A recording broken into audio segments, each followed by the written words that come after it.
to be a part of Project E-Shield organized by Rotaract Club of University of Sri Lanka, and thank you for inviting me to come and share my thoughts and opinions on a much needed topic in my opinion. Sri Lankan digital enclosure and cybercrimes and rights, the privacy rights issue that we as Sri Lankans have. I think this is a topic that we all need to take very seriously, and I think it is not given the enough priority that it needs to be given as of right now. And as a matter of fact, I feel that the consequences of not doing so would be quite so much severe into the future. The Sri Lankan cybercrimes and law, we need to come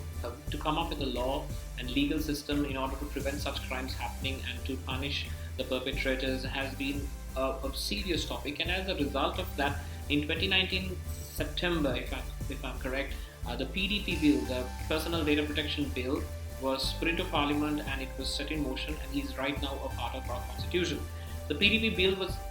initially primarily designed along with the framework of the GDPR, the global norm for data protection, the Global Data Protection Regulatory Act, which was enacted by the EU. Now, that being said,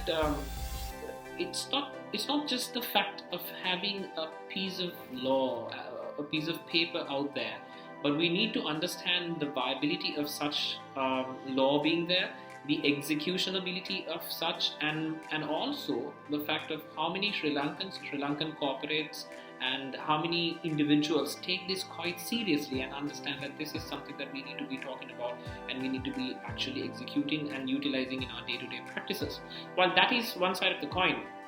another side of the coin is essentially how many of us as Sri Lankans essentially know our rights, our privacy rights.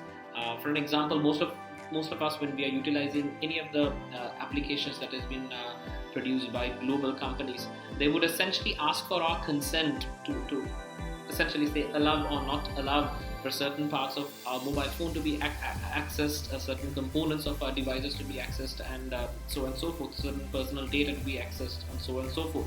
These data can be utilized to manipulate our way of thinking, to manipulate our way of buying, manipulate way of consumer purchasing within the online and e-commerce understanding, to deliver specially targeted adverts, and so on and so forth. But you also need to understand that you have, to a certain extent, that you have greater control within this, and to understand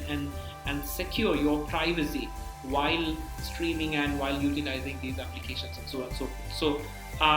kudos to University of Rotaract Club of University of Sri Lanka for initiating a conversation of this sort. I hope that you make the maximum of it and we keep talking about this and we actually execute it on a practical day-to-day use,